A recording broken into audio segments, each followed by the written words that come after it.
Shalom, kita bertemu dalam Victorious Devotion hari ini. Bapak Ibu, saudara dikasih Tuhan, kita akan membaca dan merenungkan kebenaran firman Tuhan. Tapi sebelumnya saya ajak kita untuk bersatu dalam doa. Mari kita berdoa. Kami bersyukur pada hari ini. Terima kasih untuk anugerah, penyertaan, kasih setia Tuhan yang terus Engkau nyatakan dalam hidup kami. Pada saat ini Tuhan, kami akan membaca dan merenungkan kebenaran firman-Mu. Mari Engkau berbicara bagi setiap kami buka telinga kami siapkan hati kami akan menyambut firman-Mu dengan sukacita karena firman-Mu adalah dasar dan pedoman dalam seluruh kehidupan kami. Urapi dan layakkan hamba-Mu yang akan menyampaikan renungan ini.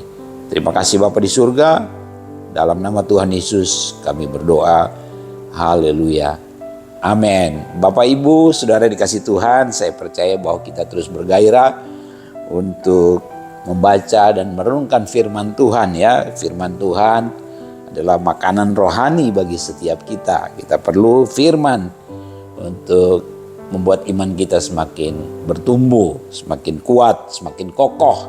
Karena memang dalam kehidupan di dunia ini ada banyak hal yang bisa membuat kita jatuh, bisa membuat kita hidup di luar Tuhan begitu ya. Tapi dengan firman Tuhan saya percaya bahwa kita akan semakin bertumbuh di dalam Tuhan. Hari ini saya akan mengajak kita untuk merenungkan ayat firman Tuhan dari Yohanes pasalnya yang ke-15 ayatnya yang ke-5. Bapak Ibu, ini sudah berulang-ulang kita baca, kita dengar, kita renungkan ya. Tapi saya percaya bahwa ini terus akan memberikan perspektif bagi kita untuk bagaimana kita menjadi orang-orang percaya yang produktif di dalam Tuhan ya. Yohanes 15 ayat yang ke-5, demikian firman Tuhan.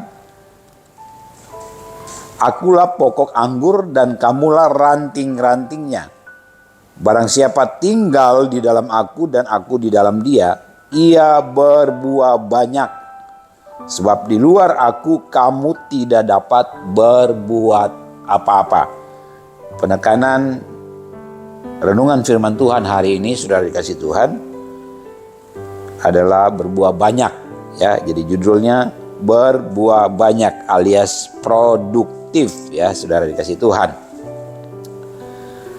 Nah, dari bacaan renungan firman Tuhan di ayat yang ke-5 ini, saudara dikasih Tuhan, ternyata memang ada kunci supaya kita orang percaya berbuah banyak. Kuncinya adalah tinggal di dalam Kristus. Nah, tinggal dalam bahasa Yunani itu meno. Artinya berdiam dengan erat terus menerus.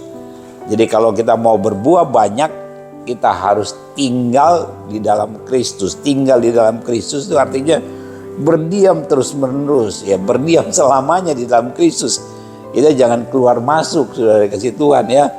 Kita jangan suka-suka kita untuk di dalam Kristus itu.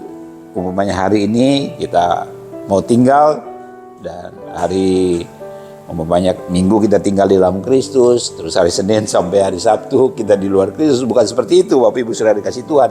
Artinya seluruh hidup kita ya, kita berdiam di dalam Kristus ya. Berdiam tidak hanya juga sekedar berdiam, benar-benar erat dan terus menerus. Artinya bahwa kita punya sikap yang benar-benar tergantung sepenuhnya di dalam Tuhan ya.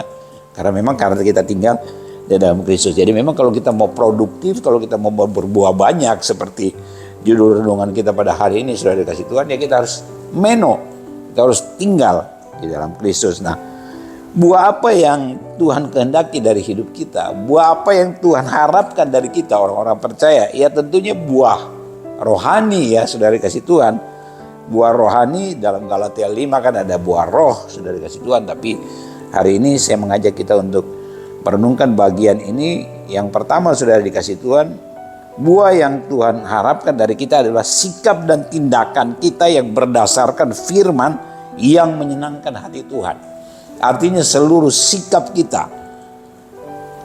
tindakan kita itu berdasarkan firman yang menyenangkan hati Tuhan. Itu buah yang Tuhan harapkan dari hidup kita. Itulah yang namanya bertumbuh dalam firman Kristus ya. Jadi kita kan percaya Tuhan terus harus bertumbuh.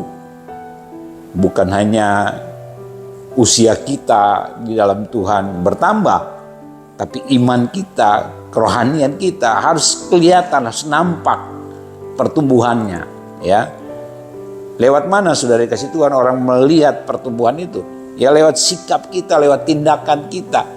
Ya sikap itu kan banyak hal ya, luas saudara kasih Tuhan ya. Lewat tutur kata, lewat cara kita memperlakukan orang lain, ya, lewat kita mengasihi orang lain, ya banyaklah saudara kasih Tuhan, ya lewat perbuatan-perbuatan yang nyata dari hidup kita. Itu sikap yang benar-benar harus nampak sesuatu yang berbeda dengan sebelum kita mengenal Tuhan, sebelum kita percaya kepada Yesus, saudara kasih Tuhan. Jadi benar-benar buah itulah yang harus benar-benar kita hasilkan dari hidup kita sebagai orang-orang yang percaya kepada Tuhan. Jadi yang pertama yang harus benar-benar nyata dalam hidup kita adalah sikap dan tindakan yang berdasarkan firman. Jadi dasar dari sikap dan tindakan kita ya dasarnya firman, sudah dikasih Tuhan.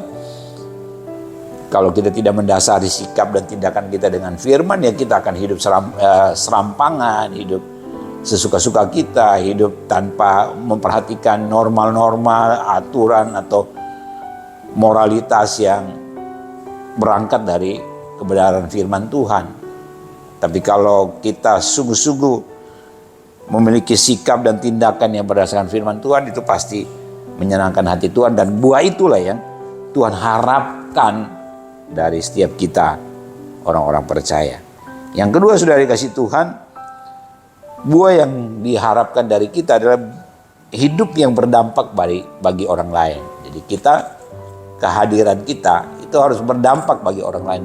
Ya, kita bicara mulai dari skup kecil dulu.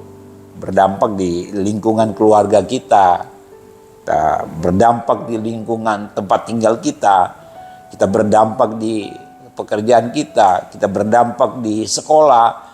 Ya, kalau istilah sekarang kan kita jangan jadi toksik gitu ya. Jangan jadi toksik di lingkungan kerja, jangan jadi toksik di sekolah, jadi toksik di lingkungan. Ya, orang Kristen itu kan kehadirannya harus dirasakan. Itulah buah yang diharapkan dari kita orang-orang yang percaya Tuhan. Sekali lagi, ini adalah indikator dari pertumbuhan kerohanian kita sebagai orang-orang yang sungguh-sungguh mengerti firman, tahu firman, yang mengenal Tuhan. Kita jangan sampai hidup mempermalukan Tuhan ya. Kita harus hidup mempermuliakan Tuhan, bukan mempermalukan Tuhan dalam kehidupan kita. Jadi orang Kristen itu benar-benar diharapkan dimanapun dia berada, dimanapun dia tinggal beraktivitas, ya kehadirannya itu harus dirasakan. Jadi buah yang diharapkan dari kita adalah hidup yang berdampak bagi orang lain. Dan sekali lagi ini benar-benar yang harus benar-benar keluar dari hidup kita ya, dari orang-orang percaya. Yang berikut sudah dikasih Tuhan, seperti yang tadi saya bilang tadi, bahwa berbuah banyak itu mempermuliakan Bapa di surga. Ya, ayat yang ke-8 dari firman Tuhan di sini, Yohanes 15 ayat yang ke-8 dikatakan, dalam hal inilah Bapakku dipermuliakan, yaitu jika kamu berbuah banyak. Jadi berbuah banyak itu mempermuliakan Tuhan. Dan dengan demikian kamu adalah murid-muridku. Jadi bagaimana caranya kita mempermuliakan Tuhan? Tadi saya bilang kan bukan mempermalukan Tuhan, tapi mempermuliakan Tuhan ya dengan berbuah banyak. Berbuah banyak artinya bahwa hidup kita benar-benar produktif, berdampak, dirasakan, dan bukan toksit ya, saudara kasih Tuhan. Toksit ya, bukan toksit. Tapi orang-orang hidup orang Kristen atau kehidupan kita yang jadi berkat di mana saja kita ada ya. Jadi itu saja saudara kasih Tuhan yang menjadi renungan kita pada hari ini. Biarlah setiap kita terus menjadi orang-orang Kristen yang produktif alias berbuah banyak. Kita bersatu dalam doa. Bapa di surga, terima kasih, kami bersyukur untuk renungan firman Tuhan pada hari ini.